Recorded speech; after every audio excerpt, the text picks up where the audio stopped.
안녕하세요. 대기업에서 자동차 산업과 2차 전지를 담당하고 있는 멘토 한중입니다. 자, 오늘은 이지트로닉스라는 기업에 대해서 함께 보도록 할 건데요. 제가 이전 시간에서는 이지트로닉스의 간단한 기업 개요와 이지트로닉스가 어떤 회사인지 그리고 어떤 사업을 영위를 하고 있는지에 대해서 간략하게나마 좀 말씀을 드렸다라고 한다면은 이번 영상에서는 이지트로닉스가 상장 이후에 이 수년간 이어온 하락 추세를 언제쯤 이제 전환을 할까? 이게 메인적으로 이제 다뤄볼 내용이고요. 그 안에 이제 소제목으로 봤을 때 폐배터리와 그리고 급속 충전 사업이 과연 흥할 것인지에 대해서 말씀을 드려볼까 합니다. 결국에는 아직까지 이지트로닉스가 추세 전환이 나오기 위해서는 신규 사업을 진행을 한다라던가 뭔가 이슈적인 부분이 있어야 하는데 그런 이슈가 아직 있지 않기 때문에 과거에 있었던 이런 이슈들이 과연 앞으로의 일정이 존재하는지에 대해서 말씀을 드려보도록 할 거고요.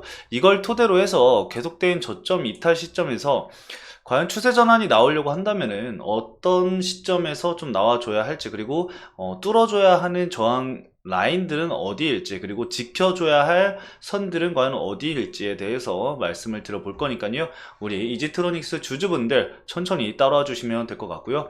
저희 대기업에서는 현재 시장에서 부각받는 종목들만 기업 분석을 하는 게 아니라 과거에 이제 부각을 받은 이후에 차익 실현이 나오면서 시장에 이제 소외를 받으면서 거래량이 뭐 소강 상태에 일어났다던가 아니면은 처음부터 이제 시장에 좀 관심이 없는 종목들이라던가 그런 소외 종목들까지도 국내 증시에 상장만 되어 있다라고 한다면은 저희가 전부 다 케어를 하고 있으니까요. 여러분들 이 해당 이지트로닉스뿐만 아니라 다른 종목들도 여러분들이 국내 주식을 투자를 하신다고 했을 때 어느 종목을 매매를 하더라도 저희 대기업에는 모든 종목 분석 영상이 올라오니까요. 여러분들 주식 투자를 하는 동안에는 저희와 함께 해주신다라고 생각을 좀 해주시면 감사할 것 같습니다.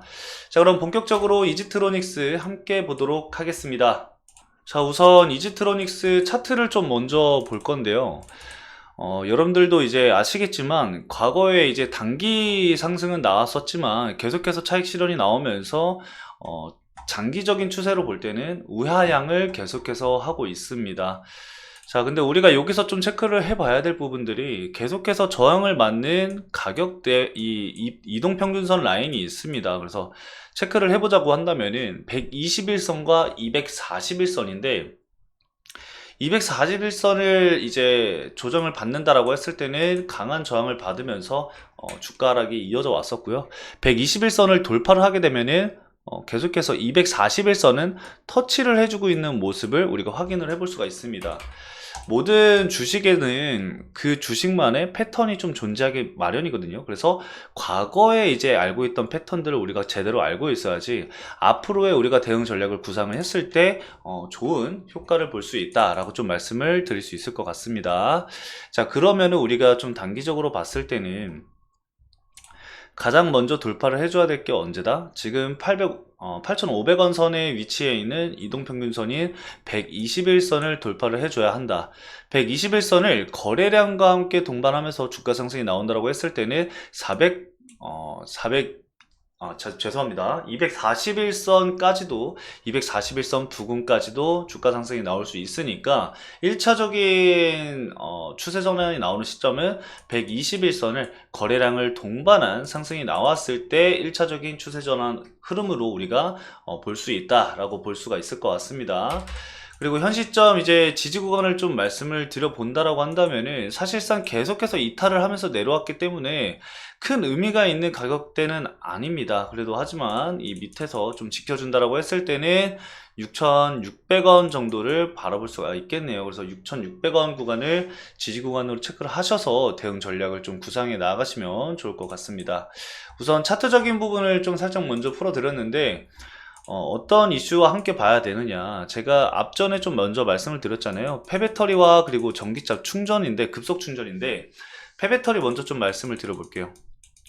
자, 폐배터리 같은 경우는 이 이지트로닉스가 현대차와 실증 사업을 진행을 했죠. 이 폐배터리 재활용 기술을 개발을 해서 이 현대자동차와 실증 사업을 진행을 했습니다. 그래서 바로 뭐 매출이 나오거나 뭐 사업을 진행을 한다던가 이런 건 아니고 24년도 24년 이후에 폐배터리를 활용한 ESS, 에너지 저장 장치죠. 이 ESS 양산 판매를 목표로 했었기 때문에 24년도 내에는 뭔가 이 가닥이 좀 잡혀서 나오지 않을까, 윤곽이 좀 잡히지 않을까라고 생각을 합니다. 그래서 올해 과연 이게 폐배터리 기술을 활용해서 재활용해서 ESS 양산 판매가 진행이 되는지, 이 부분을 우리가 첫 번째로 좀 체크를 해봐야 될 투자 포인트 중에 하나다라고 말씀을 드릴 수 있을 것 같고요.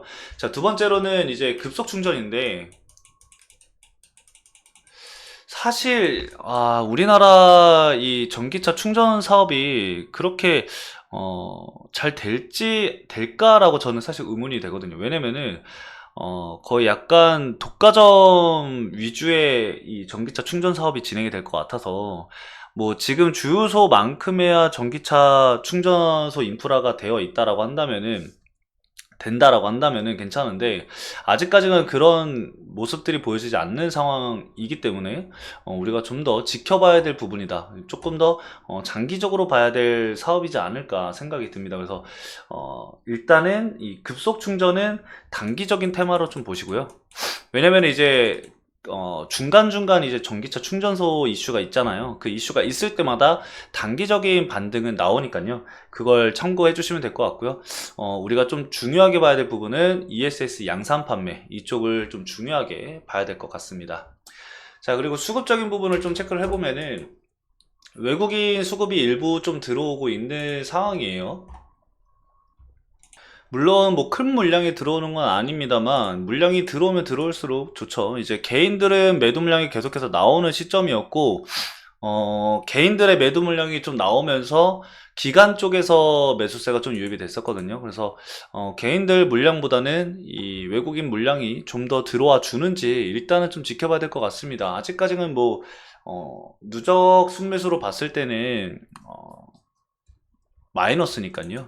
그래서 일단은 외국인 자금이 유입이 되는지 1차적으로 좀 지켜봐야 될 부분이다 라고 볼 수가 있겠고, 메이저 수급을 좀 살펴보자면 지금 사실 메이저 수급이 그렇게 중요하진 않습니다. 근데 이제 계속해서 모아가고 있는지 아닌지를 우리가 지켜봐야 될 부분이기 때문에 말씀을 드리는 건데, 우선은 과거에 이제 주가 하락을 하면서 계속해서 매수세가 유입이 됐던 거는 NH투자증권입니다. 그래서 일단은 이지트로닉스 같은 경우는 NH투자증권의 이 물량이 가장 중요하거든요. NH투자증권이 현재 20만 주 정도를 보유하고 있으니까, 이 물량이 매도 물량이 나온다고 한다면 너무나도 당연하게 가장 많은 물량을 보유를 하고 있기 때문에 하방 압력이 가해질 수가 있습니다. 그렇게 되면은 하방 추세가 계속해서 이어지겠죠. 그래서 이 부분을 좀 참고해 주시고, 제가 말씀드렸던 지지 구간 이탈 여부와 그리고 가격 레인지, 그리고 121선을 돌파를 해 주는지, 그리고 말씀드렸던 폐배터리를 활용한 ESS 양산 판매가 어떻게 진행이 되는지에 대해서 이슈를 좀 추격을 하면서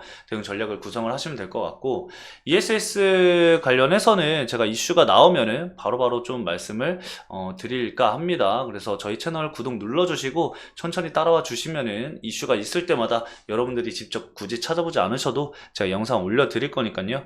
따라와 주시면 좋을 것 같습니다. 자, 오늘 이지트로닉스 간단하게 여기까지 좀 말씀을 드려봤고요. 제가 앞으로 꾸준히 좀 체크를 해서 NH투자증권에서 매도 물량이 나오는지 안 나오는지도 좀 체크를 해드리고, 이슈가 있으면은 이슈가 있다라고 말씀을 해드리고 해석까지도 도와드릴 거니까요. 다음 영상도 좀 기대를 해주시면 좋을 것 같습니다. 자, 오늘도 시청해주신 여러분들 너무나도 감사드립니다.